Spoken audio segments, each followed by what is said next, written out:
Peter Drucker says that efficiency is doing things right, but effectiveness is doing the right things. Hey everybody, welcome back. Does this sound familiar? You make an overly optimistic to-do list at the beginning of the day, and then life happens, and then the next thing you know, the day is over and you're left surprised and frustrated that you didn't get everything accomplished. Don't worry, it's not just you. Many of us, myself included, are running around lying to ourselves about how much we can actually accomplish in a day. Often, we'll create these time debts for ourselves, where we sign ourselves up for 10 hours of work when the workday should only be 8 hours long. And then we end up sacrificing some other part of our life so that we can work off those 2 hours of debt. But in your head, when you signed up for those 10 hours of work, you told yourself that this time was going to be different.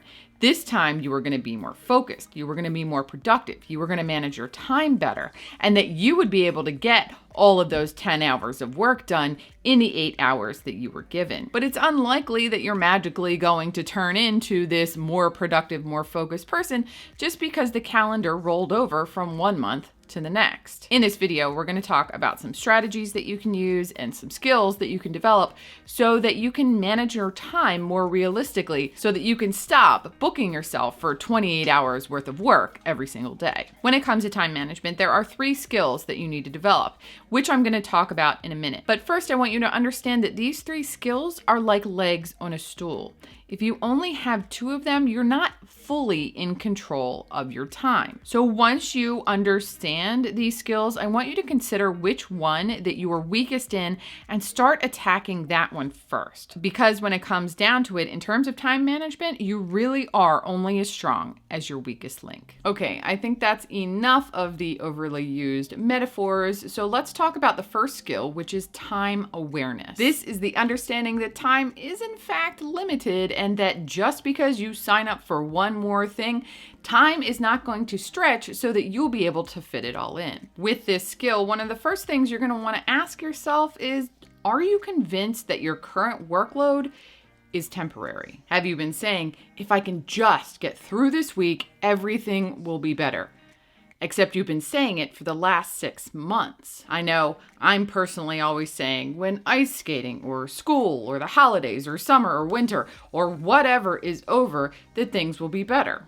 But this is a lie. To overcome this thinking, take a look back at the previous year before you consider taking this new request on your time. Unless you were in your last year of school or some other situation where your life changed dramatically, then this year is probably going to look pretty similar to last year. So if every previous year to this one, you said to yourself, this year is going to be different, this year I'm going to get more done, then it's probably time to come to terms with the fact that you probably aren't going to get that much more done than you did last year, and that you need to focus on your time management skills and start to scale back so that you are only accepting the things that are really important to you. The next thing to consider, and this goes hand in hand with the last one, is that you need to consider how long something actually takes to do. And then you need to take that reality and compare it with how much time you've been allotting to do that thing. Maybe you thought last year that participating in that conference was,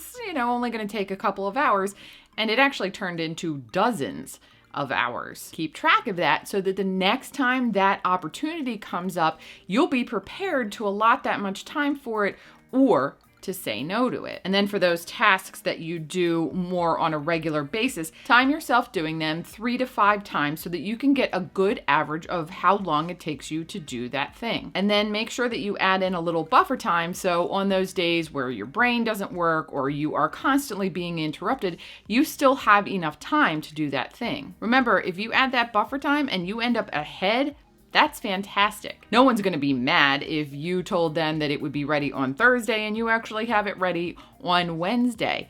But they might be a little unhappy if it ends up being the other way around. Another way to improve your time awareness is to figure out what your peak performance time is and to use that to its fullest. Then you schedule all of your most important work in that peak performance time and you guard that time. Once you start getting really productive in your peak performance time, it will become much more clear about what you can and cannot accomplish in a day. For example, if every day you assign yourself 5 things to do in that peak performance time and you are only ever getting 4 of them done, then you can start being more realistic about what you schedule in your time. You can also make a time budget just the same way that you would budget your money. I have been known to color code every single waking moment of my day so that I can get a visual representation of what I'm able to do and when. This can be very eye-opening, especially when you realize that in order to do that new thing, you would have to cut back on your favorite activity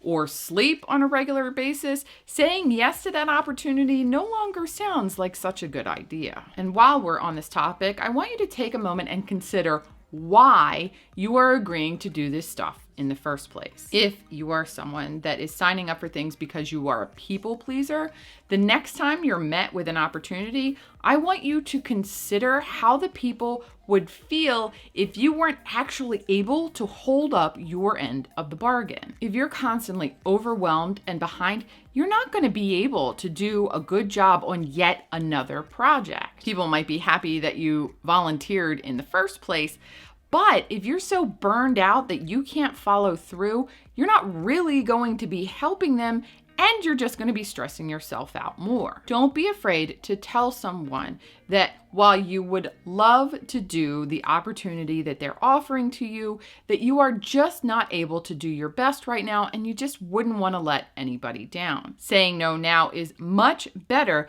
than having to pull out later because you are so overbooked that you just can't keep up. The next skill is using your time wisely. While we all have the same 24 hours in a day, we don't all have the same responsibilities or desires. Using your time wisely means only taking on the things that really matter to you and finding ways to do the really important stuff first. One way you can use your time wisely is by not actually using it at all, and that is by outsourcing. Now, if you're super type A, you might struggle with this one a bit. This is especially true if when you hand something over to someone else, you spend all of your time and energy worrying that they will mess something up. This is why it's key to find someone that you really trust and to spend some time training them. This is very much one of those slow down to speed up kind of prospects. And while none of us wants to slow down, just think about how you will feel when you can not only drop the physical labor that's involved with doing that work,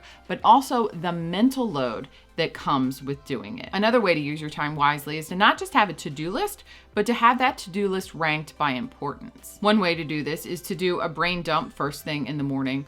Or if you're like me, you do it right before bed because it helps your brain shut off. Then once you get everything on the paper, highlight the 1 to 3 most important things that absolutely must get done that day. If you get all those things done, then you can absolutely go back and grab some more stuff.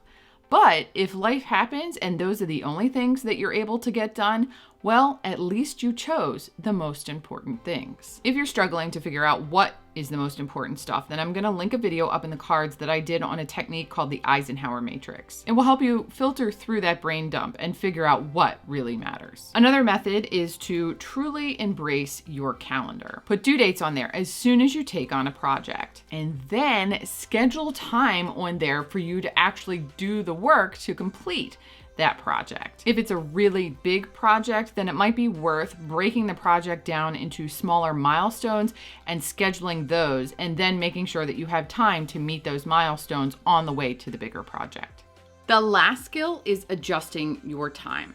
This can be a tough one for people because it involves being self-aware enough to look at how you are performing on any given day and then adjusting all of your tasks to accommodate how you're performing. You can't just dive into your day, go pedal to the metal all day long, and then at the end of the day, just see how you did. This will probably leave you disappointed and frustrated because you never stopped and evaluated the day, so you were never able to adjust for what life threw at you, and so you never really got done what you needed to get done. In order to adjust for your day, then you need to spend a few moments assessing your day. And one of the tricks to do this is to habit stack. Remembering to assess your day might be kind of difficult if it's something new to you. So to help you remember to do this, attach it to something that you already do every day. So if you always break for a mid-morning coffee, then while you're drinking your coffee, spend 5 minutes assessing how your day's going. Then you could take another 5 minutes after you come back to work from lunch or after you do your mid-afternoon snack run. If things are going well, then this won't take much thought. However, if things come up, which they so often do, then don't just try to muscle through it. Move to Plan B. Plan B could be outsourcing or shuffling meetings or using that buffer time that you learned about earlier in this video. If you enjoyed this video, then you'll probably enjoy my other videos about productivity, and I will link that playlist on the screen. Thank you so much for watching. Don't forget to hit the like button on your way out, and if you're new around here, then hit the subscribe button as well so you never miss a video. Have a great day, and I'll see you in the next one. Some strategies that you can use and some skills that you can develop so that you can stop booking yourself for 28 hours a day. Yes. Overly optimistic to do with this squeaking. Please lay down. No, you leave that alone. Leave it alone. Enough. Just go ahead. Okay, go ahead. Go lay down. Lay down. What are you chewing on?